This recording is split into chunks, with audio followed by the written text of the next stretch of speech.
I'm Bree. And I'm Hannah. We met through our shared obsession with romance and fantasy novels. And honestly, we haven't stopped talking about books since. Each week, we're sharing what we're reading, sharing our opinions, and spilling all the tea about our lives. So whether you're here for book recs, hot takes, or you just want to hang out with us for a bit, you're in the right place. We're also talking about life, sharing our highs and lows, and having the kind of conversations we'd have over margaritas. Welcome to Chapter Chats. Hello, everybody, and welcome to our episode of Chapter Chats this week. This week, we're talking about underrated female authors that we love and think need all of the hype. Do you want to kick us off with highs and lows? Yes, my high of the week is that I got a raise at work. And if you have listened to this before, you know I work for the state, so raises are not the same as with private companies. In fact, we don't get them very often because, especially my job, my budget is set by the legislature, so raises are real hard to come by. So they've really revamped that, and I was not expecting one as big as I got, and I was very, very excited about it. We love more money, you know? Yeah, that is for sure.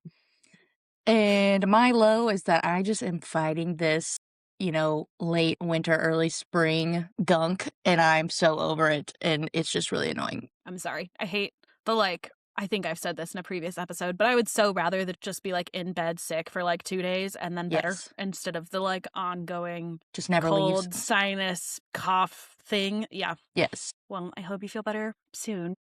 Thanks. My high was that I got new bookshelves, which were technically a Valentine's Day gift from my husband. And obviously the ones behind me haven't changed, but they're just 2 new ones that are in our bedroom, which I have already filled 2/3 of the way up with all of my overflow books. So I was about to ask if you were making that a special bookshelf or if you were just going with the same system you already had. Same system. So I really am trying to reduce my TBR. Am I? Not always. So that has read books already. That's the other thing too, is if I've already read the books, I'm fine with them being on an unfinished shelf or not as full shelf, for lack of a better word, versus I want to fill up the shelves that are out here because that's what people see the most. But I am trying to get less books. But as I read off my TBR, obviously the ones that I I want to keep. And so then I run out of space for those. So yeah, same system. For anyone who is just getting here who hasn't heard me talk about this before, I keep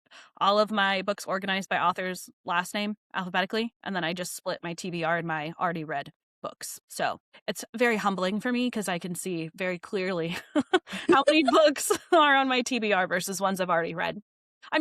I think, maybe I'm not, but I feel like I'm pretty good at getting rid of books that I have read already that I don't feel like I'll read again or were under a 4-star, sometimes even if they are a 4-star, and I just kind of am not that interested in keeping them.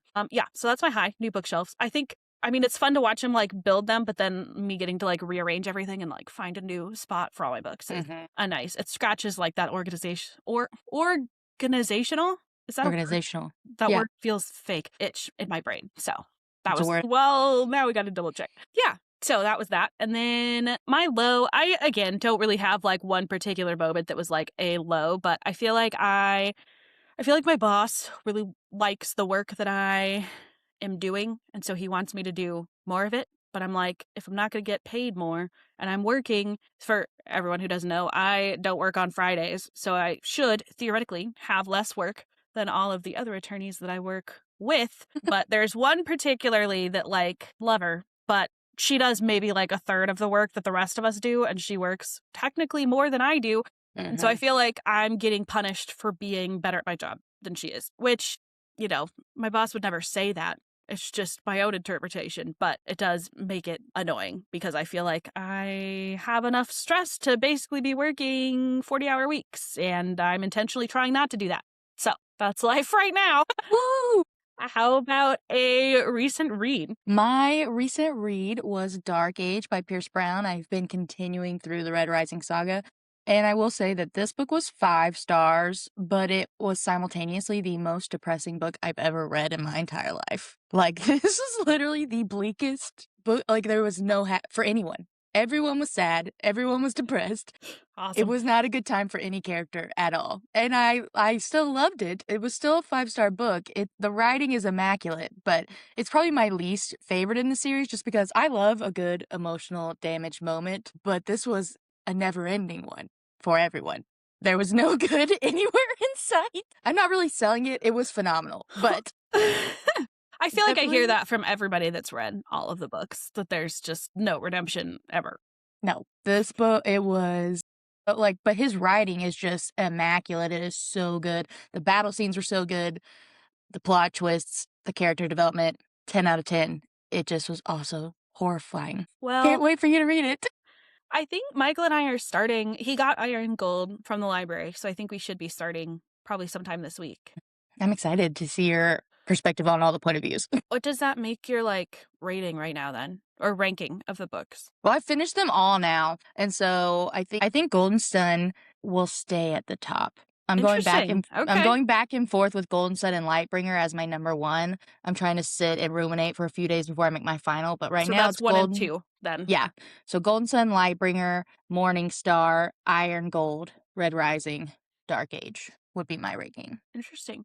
That's funny because I feel like a lot of people are either heavy on the first trilogy or heavy on the back end, and you very much have alternating all the way through.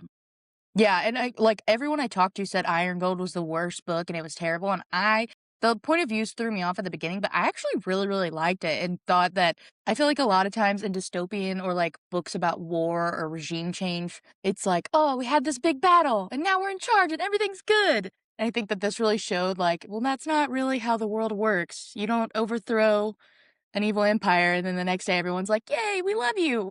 And so I thought that was just different from how a lot of books are written, and I really enjoyed the continuation of it, even though it was so sad. Gotcha. Yeah, I'm intrigued to see how I feel about things. So Yeah, I want to see you and Michael's perspective on all the new point of views and characters. I want to see if you don't like the people I don't like. Classic. My recent read is Beneath by Ariel Sullivan. By the time this episode's coming out, well, it publishes March 4th or March 24th, so it'll still be 2 weeks ahead, but coming up soon. This is kind of, I guess, the next book that's come out in the Conform world, but basically how the author's writing it is she's got 3 different trilogies that are set in the same world, 200 years apart each. So now we have the first book, which was Conform in the middle trilogy, and then Beneath is the first book in the prequel trilogy. So kind of Conform came out in October, so you can read that book right now. It's dystopian romance, I would say, but it's supposed to be I don't know, maybe 400 years after basically a nuclear war that wiped out most of the planet. And so it's kind of how they've rebuilt essentially, and now there's a very stark divide in between the two classes, the elites and then the defects. Defects literally are what it sounds like, where they have some kind of physical abnormality that makes them basically get treated as second-class citizens. And so Beneath is 200 years before that. So it's after the nuclear war. Everyone's been living underground in tunnel systems. Think District 13 from Hunger Games. And it's also a dystopian romance between, they're kind of divided into sectors. So there's the healthcare, the kitchens, the people that tunnel for expansion, and they have this sector called the Force, which are basically the people that go above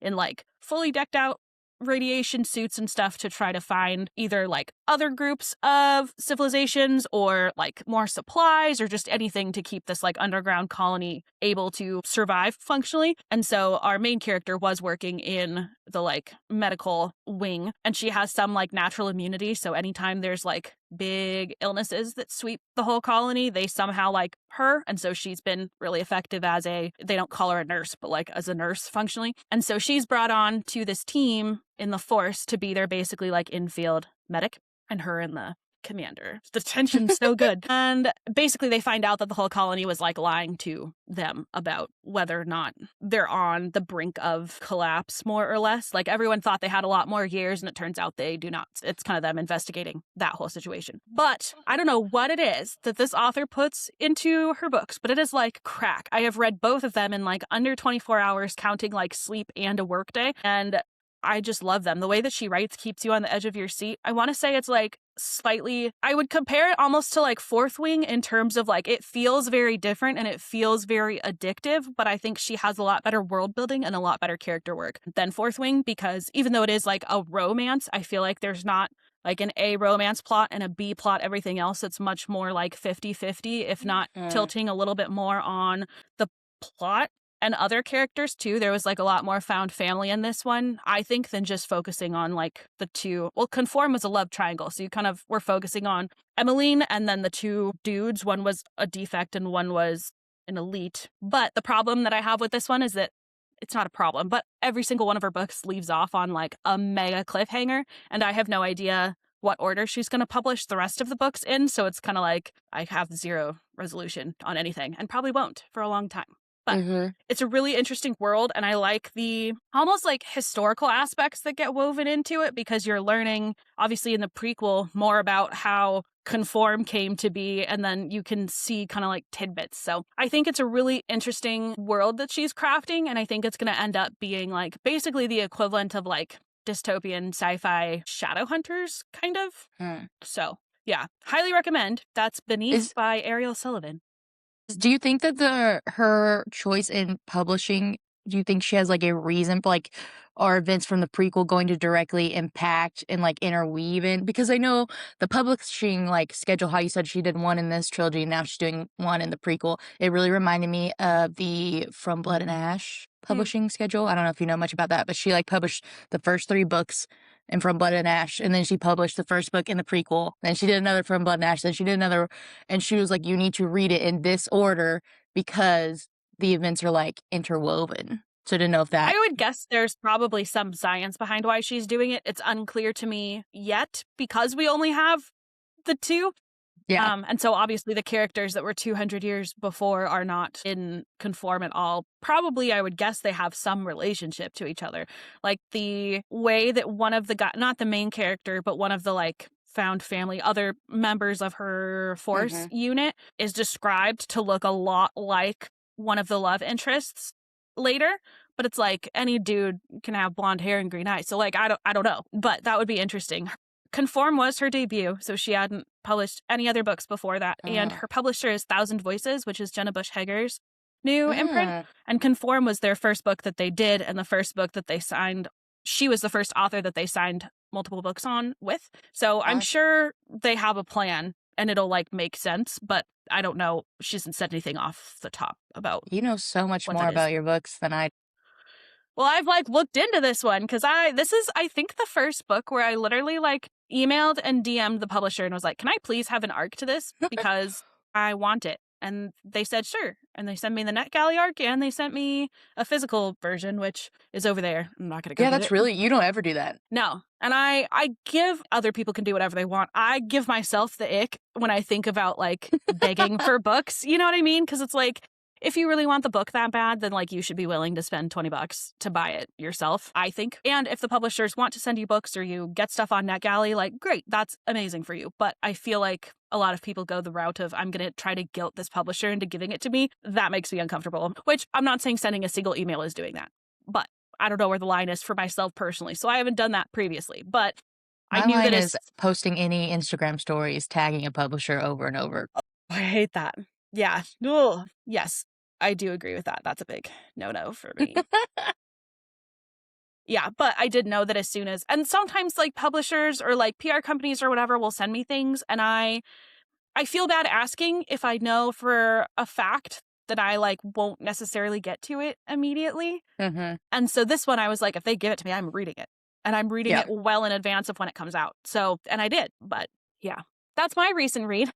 Okay, let's dive into our actual topic today, and we can just go back and forth. So why don't you kick us off with your first underrated author? I feel like it'll be very similar. The exact same person. So now that I've spent probably like 10 minutes talking your guys' ears off about Conform and Beneath, my first underrated female author is Ariel Sullivan, who is the author of those. Like I said, she is a debut author. So these are literally the first 2 books that she's published. And honestly, I think that sometimes I have, as bad as it sounds, like lower expectations for debut authors sometimes, because I'm like, you're just getting into it. Like you're just a baby. Like your books will get better.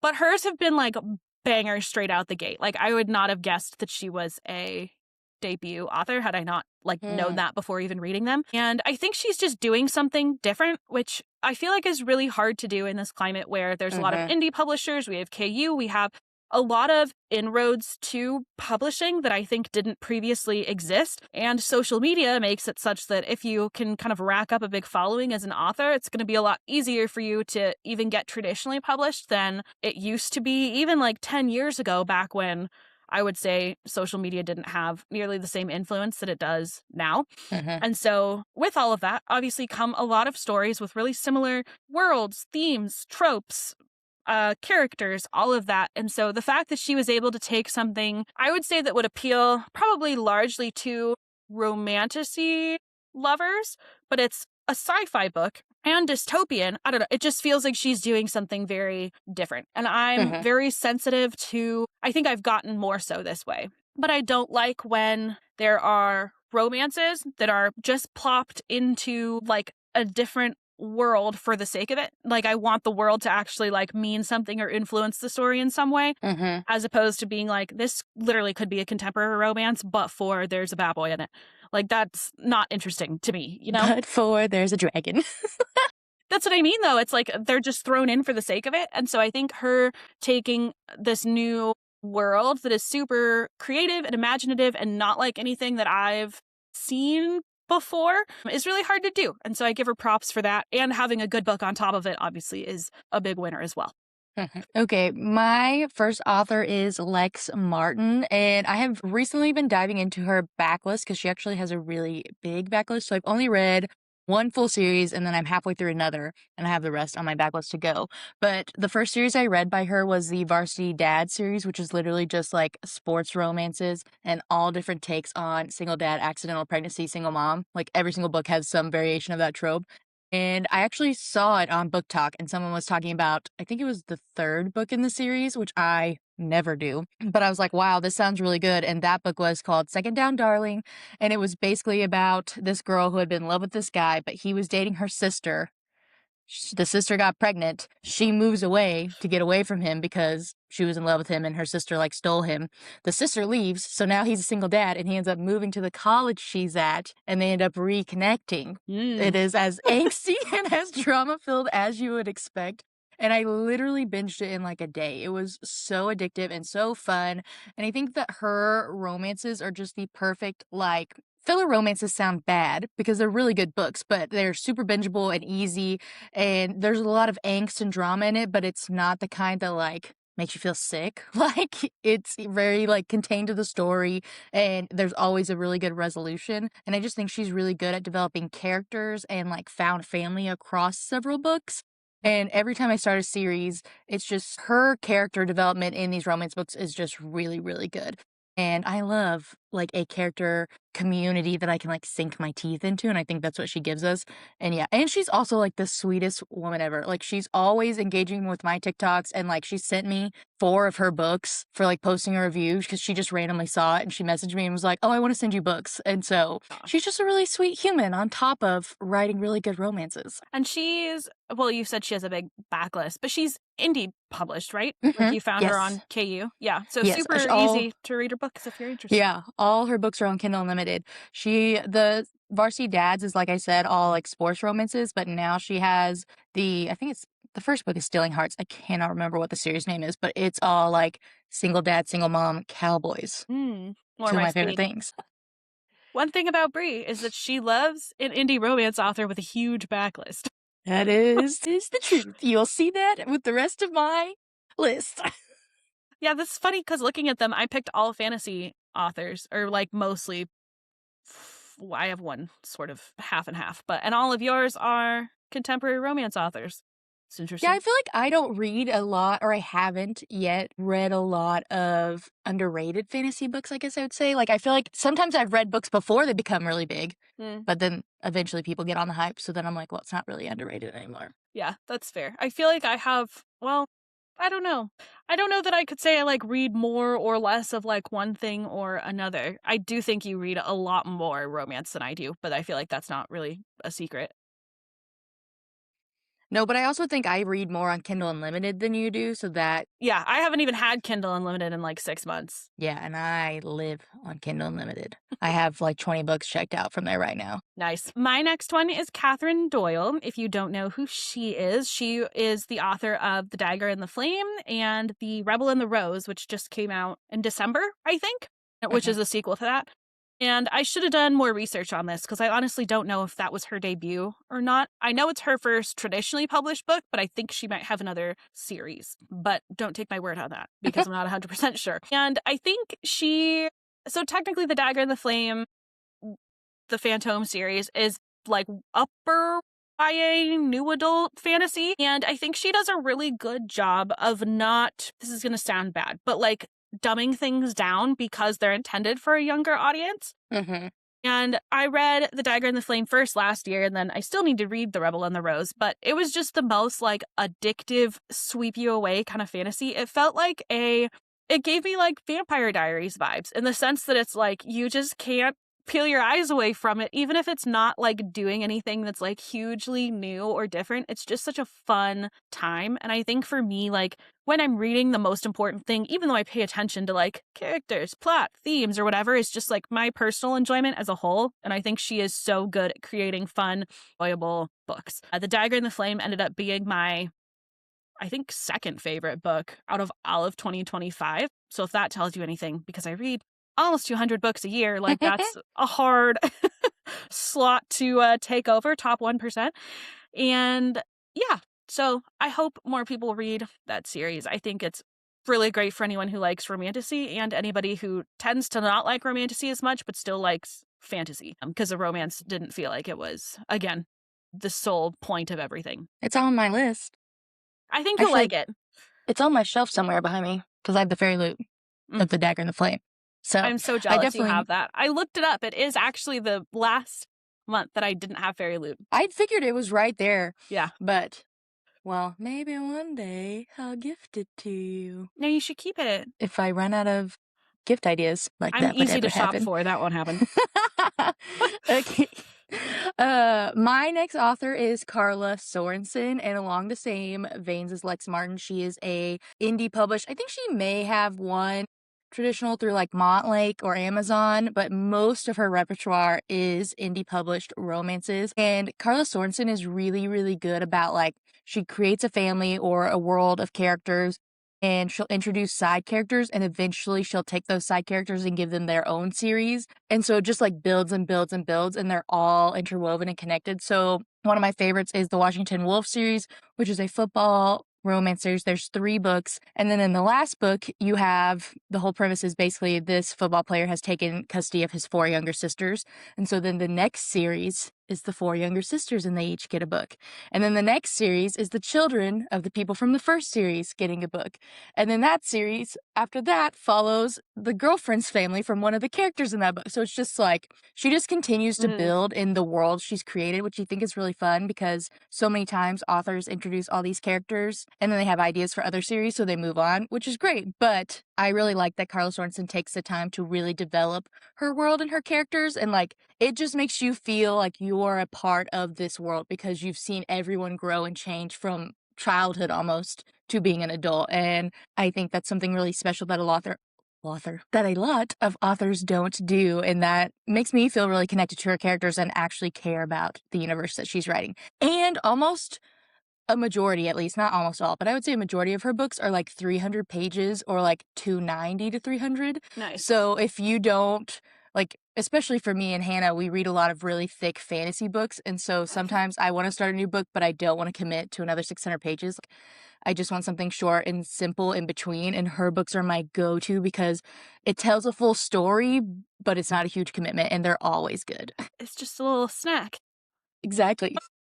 I have not read, I don't think I've read a single book from any of the authors you're going to talk about today, which is not very shocking. But yeah, I do think there's a lot to be said for like authors that you can really just dive into and dive out of without, I don't mean this in like a bad way. Yeah, but like the mental, I would say like burden of having to really get like invested in a whole world. If everything's kind of taking place in the same place, you already know the people that are in it. I think it's really, valuable. We're like about halfway through the month, and there's no pace that people are required to be reading at. But for myself, I was like, wow, I really haven't finished a lot of books this month. But I was like looking over at my pile of read books, and 4 out of 6 of them are like 700 plus pages. And I was like, okay, that's why. Yeah.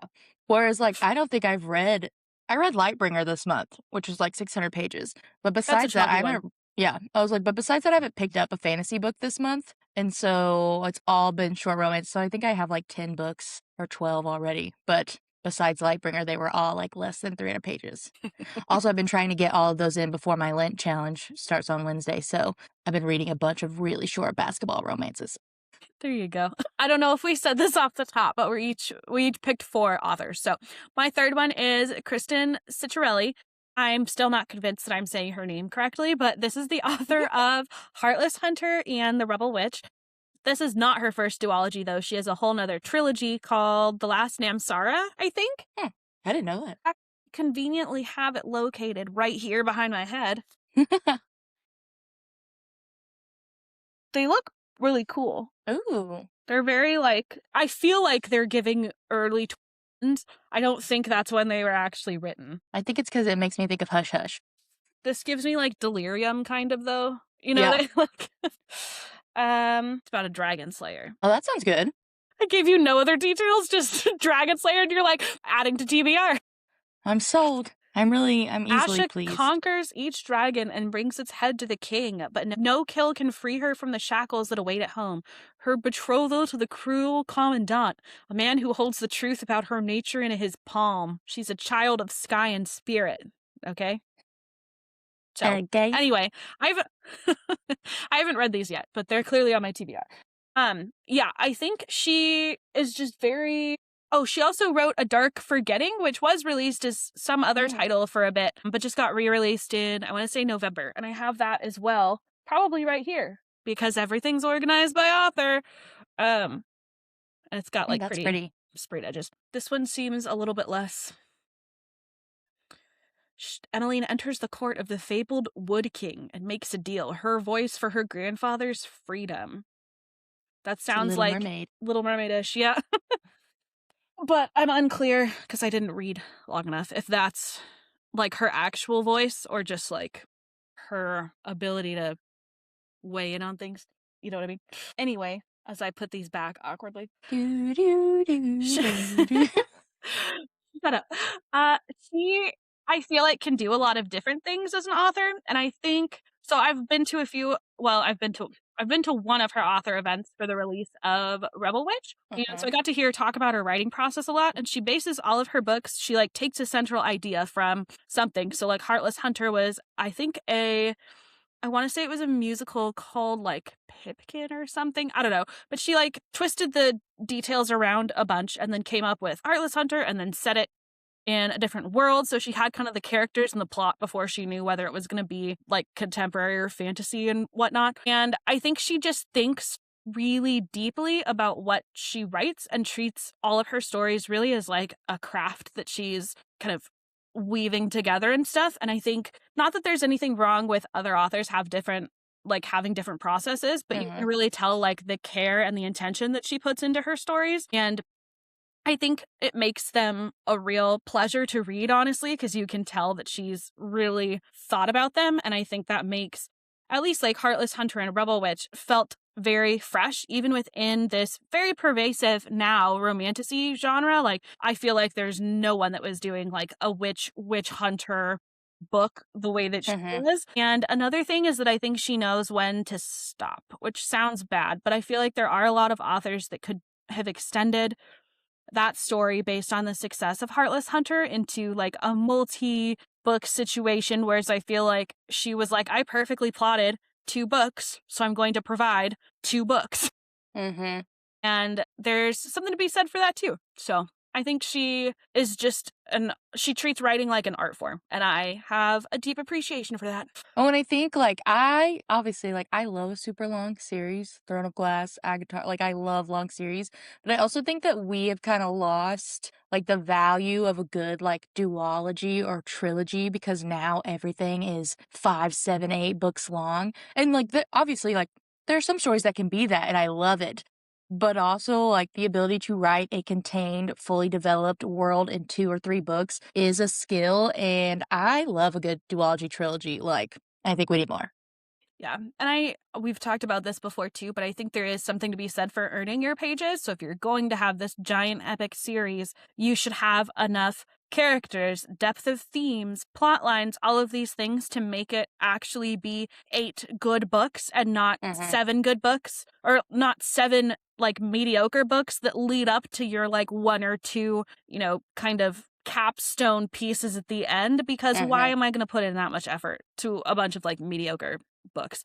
And so I think it takes a lot more intentionality that a lot of authors are just not giving it. Thinking of like Zodiac Academy in particular, like you've had 8 different endings to this book and yet you're still like, oh, we'll just throw another one on. Like, It's a series that never ended. yes, and I think, obviously authors write for their livelihood, and so if you're going to write something because you need the money, okay, but I think I tend to gravitate more towards authors who are really there to like tell a story in all of its complexities and intricacies, sure, but once the story is complete, we can let the story be what it is. And I Yeah, think and there are plenty of authors that will add on things at the end in like a new way, which is fine. Like, I love a spinoff. Even like, I mean, I know she's public enemy #1, but like J.K. Rowling, I don't think, like, I think it would have been a mistake for her to try to add on to the original series, but instead she went into like Fantastic Beasts and Where to Find Them. And I hated it, but A Cursed Child and like all these things that aren't just an extension of the source material, but are like giving you something new within the same context. Or like George R.R. Martin would be another one, although I wish he would just finish A Song of Ice and Fire.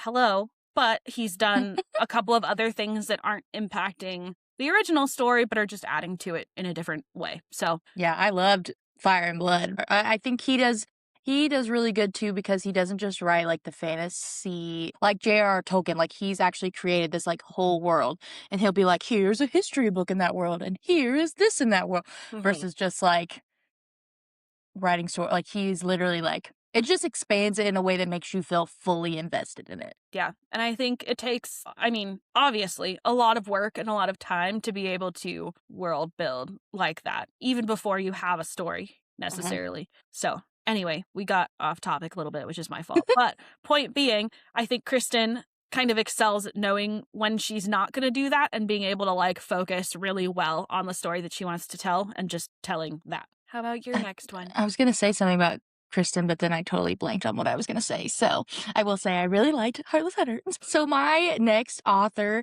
is Catherine Cowles, and I actually debated whether or not to put her in here, because she has gotten a little more like popularity in the last like year, I would say, because she became traditionally published. But I feel like she has such a vast backlist that a lot of people haven't even like scratched the surface of, because they're just invested in Sparrow Falls, which was her first traditionally published book, and all of her series are so good. She has 4 other series plus the new one coming out. I've read her entire backlist. She's probably my favorite author, or at least up there in the top 5. Like, just something about her writing style works for me almost every single time. She has over 50 books, I think, or right at between 40 and 50. Yeah, it was like somewhere in between 40 and 50. I'm pretty sure. Maybe I'm wrong. Maybe it's less. It's more than 20. She has 6. It's definitely more than 20. It's a lot. And I've only given 2 books below a 4-star rating out of all of them, which is crazy because I love to hate. And she beat me out of it. I love her books. I love romantic suspense. She's another one that does found family really well.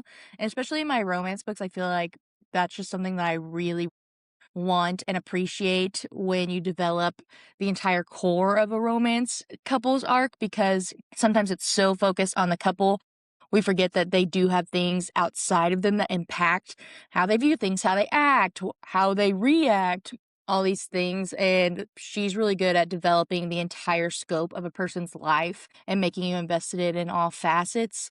And yeah, her suspense is really good. It gets me every time. I think I've only predicted the bad guy like 3 times in any of her books. That's impressive, because I feel like once you've read enough of them, you start to pick up on clues. Yeah, no, she's really good about switching it up. And so at one point I was like, I'll always pick the least expecting person, and I still got it wrong.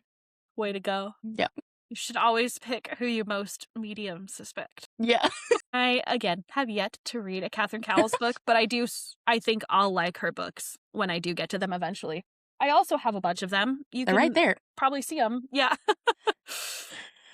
And I think from what everybody says, she just does a great job with, like you said, kind of like world building, but in the context of her characters.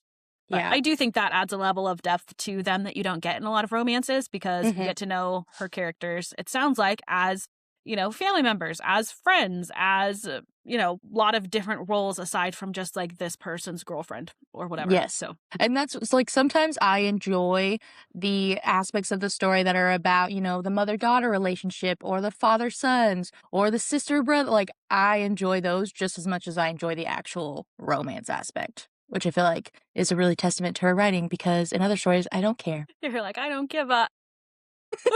My last one I'm going to be talking about today, kind of similarly, almost didn't put her on because I think she's gotten a lot more popular, but I don't think it's like in recent times. I feel like her books pick up random waves every once in a while. But this is K.A. Tucker that I'm going to be talking about. She's probably most well known for the Simple Wild series, but she also is one of the few authors, I think, that writes across genres very well. More and more people are starting to do that. But she also has I guess, technically romantasy series, but I would say it's almost leans more fantasy than just romantasy, called the Fate and Flame series. The first one is A Fate of Wrath and Flame. And she's one of those that, like, all of the titles are like the blank of blank and blank. And so I forget which is which. But that one's a quartet. So there's 4 books in it. It's finished. Simple Wild also has 4 books, I think finished, but she could easily expand if she wanted to. And she has a ton of other lesser well-known series, I would say, that are both YA and adult contemporary. Some romance, some romantic suspense, which I'm sort of getting into a little bit. I've read 10 Tiny Breaths. That has, I think, a quartet. She writes a lot of quartets, I feel like.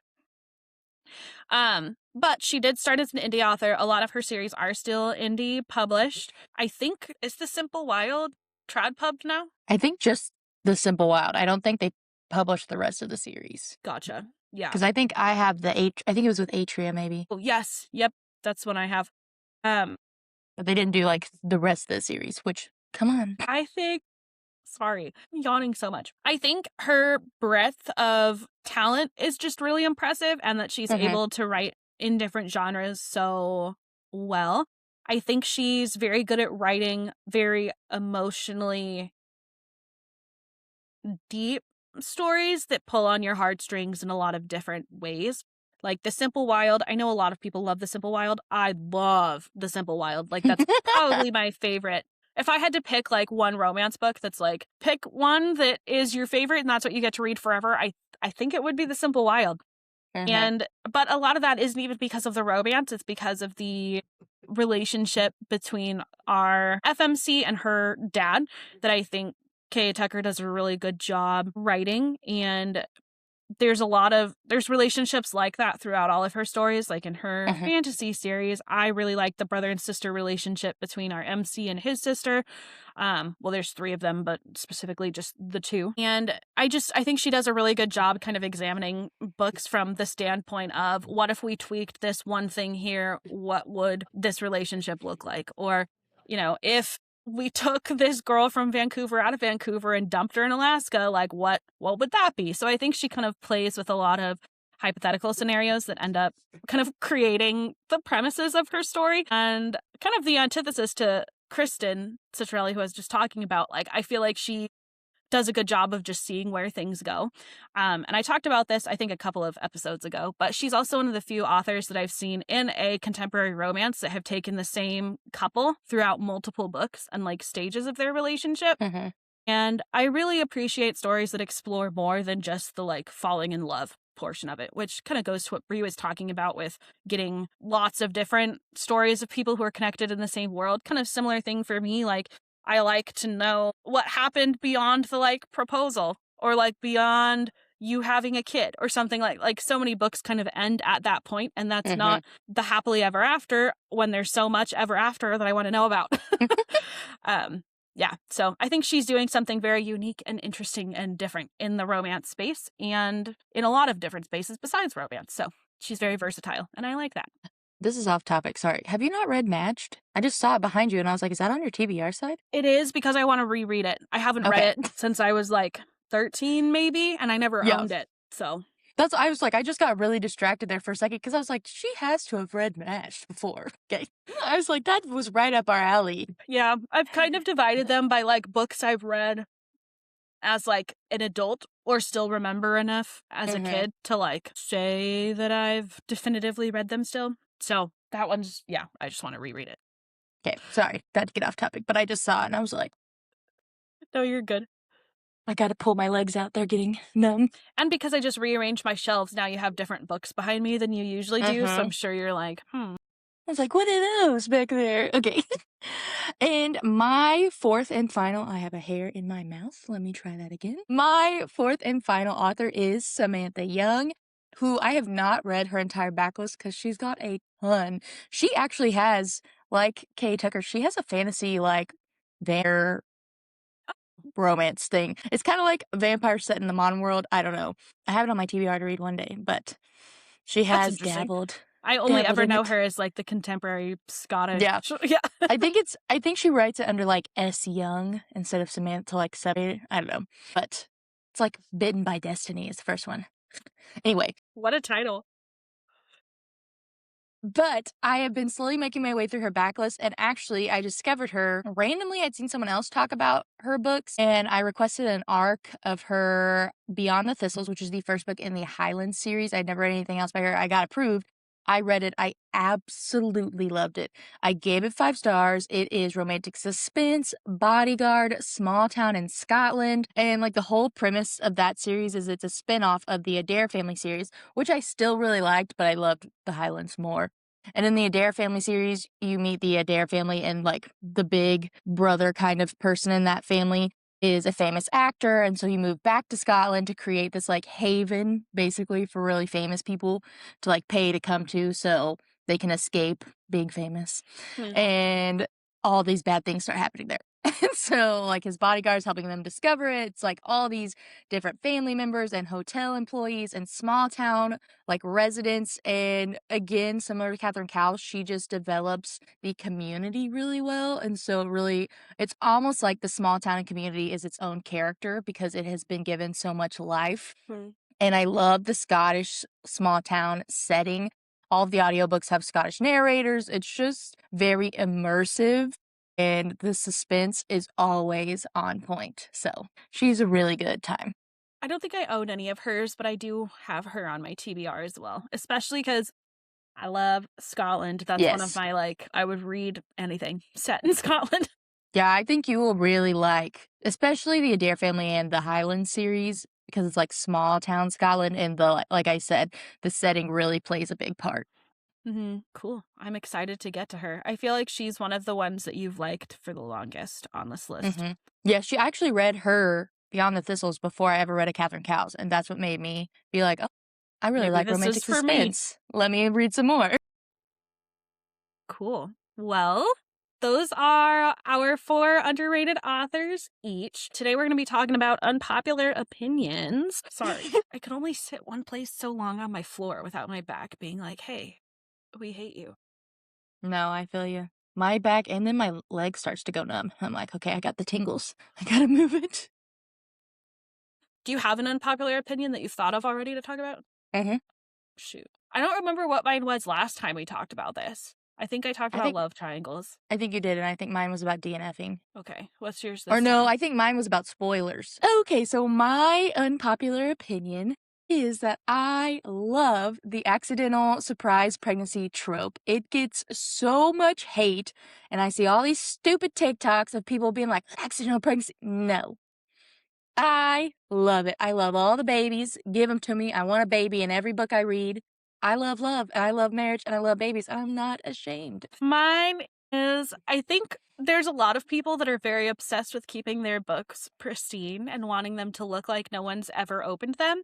And when I read, I like to highlight, I like to make notes, I like to dog ear to save my spot instead of going and finding a bookmark. I feel like I really like not destroy, that's a lot, but I don't mind a used book on my shelf if like my own used book, you know what I mean?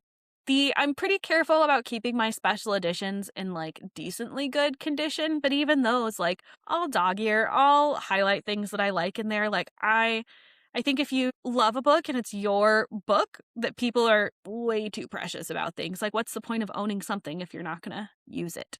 Mm-hmm. So that's mine. I don't know how unpopular that is. I feel like every time we post about not using bookmarks, there's usually quite a few people that are like, yeah, I dog ear all the time. I just don't talk about it. And like cracking spines, things like that. So I'm good with all I those. love to crack a spine.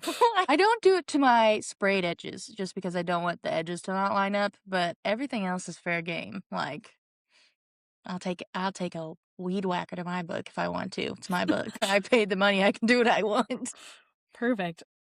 I was like, I bought them on Pango, so I didn't pay full price for them. But I bought like old copies of Throne of Glass, and I ripped out the pages and helped my friend make flower bouquets for her wedding because she loved Throne of Glass. And I was like, I think that's so cool. Like, those old books are gonna sit on a dusty floor that no one's ever gonna read anyway, and now we've repurposed something we love into something really cool. That's awesome. But people got really mad about it, and I was like, don't care. Yeah, get them. Okay, well, I think that is it for today. So thank you for coming, and We came in under an hour.